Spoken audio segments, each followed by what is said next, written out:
The truth no one wants to hear: discipline will save you more than motivation ever will. The Stoics lived in a brutal world, a world where empires could collapse overnight, where disease, betrayal, and war weren't exceptions. They were the norm. In this harsh reality, they understood something we often refuse to admit. Discipline isn't optional. It's a shield. Marcus Aurelius wrote his thoughts by the light of an oil lamp, not to philosophize, but to control himself. Epictetus said that a free man is one who masters himself, even in chains. We live today in comfort, but our minds grow fragile. It's not difficulty that destroys us, it's the absence of discipline. Here are the 7 brutal laws, the ones the Stoics used to stay strong, stable, and unbreakable. If you apply them, your mind will never be the same. Marcus Aurelius sits in his tent before battle. The lamp flickers. His hand moves across the page. Outside, men prepare to die. Inside, he prepares to live by controlling the only thing he can, his mind. Discipline is power, internal power. Without it, you become a slave to your emotions, your impulses, your distractions. The Stoics didn't seek to be good. They sought to be stable, unshakable, free. And here's what they knew: freedom isn't doing whatever you want. Freedom is having the strength to do what matters, even when everything inside you screams to quit. Discipline is resistance. Discipline is clarity. Discipline is action when action is hard. In a world designed to weaken you, here are the laws that will make you mentally invincible. Law 1. If you don't control your habits control you. Marcus rises before dawn, exhausted, every muscle aches. But he writes the same ritual every morning, no negotiation, because he understood this. You don't become disciplined through willpower. You become disciplined through systems. Your brain rewires itself based on what you repeat. Neuroplasticity isn't just science, it's ancient wisdom repackaged. Your habits are your identity on autopilot. Repeat something enough, and it becomes who you are. The Stoics knew this. They built rituals, morning reflections, evening reviews, not because they were spiritual, but because they were strategic. Start with 2 minutes. That's it. 2 minutes of something hard, every day. No excuses. No motivation required. Just execution. Morning routine. Evening reflection. Small, repeated, non-negotiable. You become what you repeat. So choose carefully. Law 2. Comfort makes you weak. Difficulty makes you strong. Epictetus was born a slave. He endured cold, hunger, pain, and he became one of the greatest philosophers in history. Not despite the hardship, because of it. The Stoics practiced voluntary discomfort. They slept on hard floors, ate simple food, exposed themselves to cold. Why? Because they understood hormesis, the principle that controlled stress makes you stronger.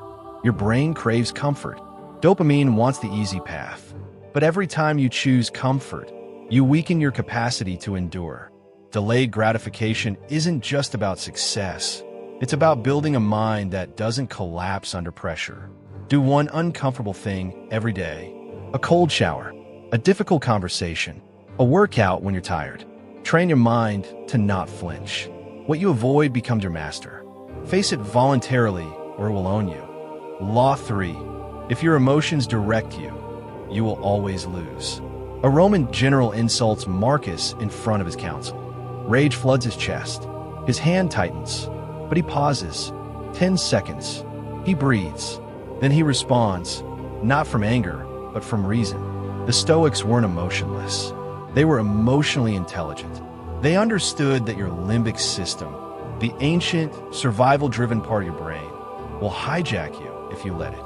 But your prefrontal cortex, your rational mind, can override it if you train it. Discipline isn't suppressing emotion. It's creating space between stimulus and response. It's the ability to stay stable when everything inside you wants to react. Use the 10-second rule. When emotion surges, count to 10 before you speak or act. Keep an emotional journal. Write what you felt, why you felt it, and what you chose instead. Reaction destroys. Mastery builds. Law 4. You must choose your pain, the pain of discipline or the pain of regret. Seneca writes about the shortness of life, not to depress you, but to wake you up. Because most people waste their lives avoiding small discomforts, only to face massive regret later. Procrastination isn't laziness. It's choosing future pain over present effort. Your brain discounts future consequences. It convinces you that later won't hurt, but it does. Regret is the pain that never stops. The Stoics practiced memento mori, remember you will die. Not morbidly, but practically. Every day you delay is a day you'll never get back. Choose 3 essential actions each day. Non negociable. Do them before anything else. Use the Pomodoro technique, but with Stoic focus. No distractions. No escape. The pain of discipline weighs ounces. The pain of regret weighs tons. Choose. Law 5. What you tolerate in yourself becomes your limit. Marcus Aurelius refused to excuse his own weaknesses. He set standards for himself higher than he set for anyone else. Because he knew, the moment you tolerate mediocrity in yourself, it becomes your ceiling. Your personal standards determine everything. Not what you say you believe, what you actually enforce on yourself. Discipline isn't about motivation. It's about maintaining non-negotiable thresholds. Psychology calls this self-concept. You negotiate with yourself constantly. Just this once. I deserve a break. Tomorrow will be better. But every negotiation weakens you. Make a list of behaviors you've been tolerating. Lateness, half-effort, excuses. Then eliminate them one by one. Write a contract with yourself. Sign it. Honor it. To tolerate is to authorize. Stop authorizing your own defeat. Law 6. Discipline is more reliable than motivation. Marcus is exhausted. The campaign drags on. Men are dying. The empire is crumbling. But he still writes. Not because he feels inspired, because it's what he does. Motivation is an emotion. Emotions are unstable. They rise and fall based on circumstances, mood, biochemistry. Discipline is a mechanism. It functions regardless of how you feel. The Stoics believed in living by reason, not impulse. Motivation gets you started. Discipline gets you finished. Plan your actions, then execute them. Don't negotiate. Don't wait for the feeling. Just move. Create an environment that removes choice. Lay out your workout clothes. Delete distracting apps. Build systems that make discipline the path of least resistance.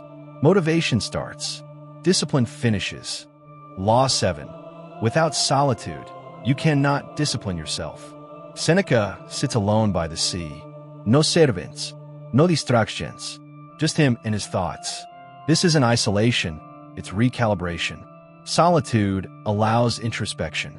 It creates space for alignment between who you are and who you want to be. Constant noise scatters your attention. Your brain never processes. It just reacts. Modern psychology confirms this. Cognitive overload destroys discipline. Your attention is a finite resource. Every notification, every conversation, every distraction depletes it. Take 30 minutes of voluntary solitude every day. No phone, no music, no input. Walk in silence. Sit in silence. Let your mind settle. Solitude forges the mind. Noise destroys it. These 7 laws aren't theories. They're weapons. The Stoics used them to survive wars, betrayals, and the collapse of empires. You can use them to survive the modern world, which is just as brutal, just more subtle. Discipline isn't hard. Internal chaos is hard. Living without control is hard. Being manipulated by your emotions, your habits, your circumstances, that's what's hard. Discipline is freedom. It's power. It's clarity. Without it, you're fragile, unstable, manipulable. With it, you become rare, solid, respected. The modern world gives you 1,000 reasons to avoid effort, to let your mind dissolve into comfort, noise, and distraction. But you're not made for that. You come from a lineage of people who survived because they mastered themselves. Apply one of these laws every day, just one, and watch your mind become a fortress that nothing can shake.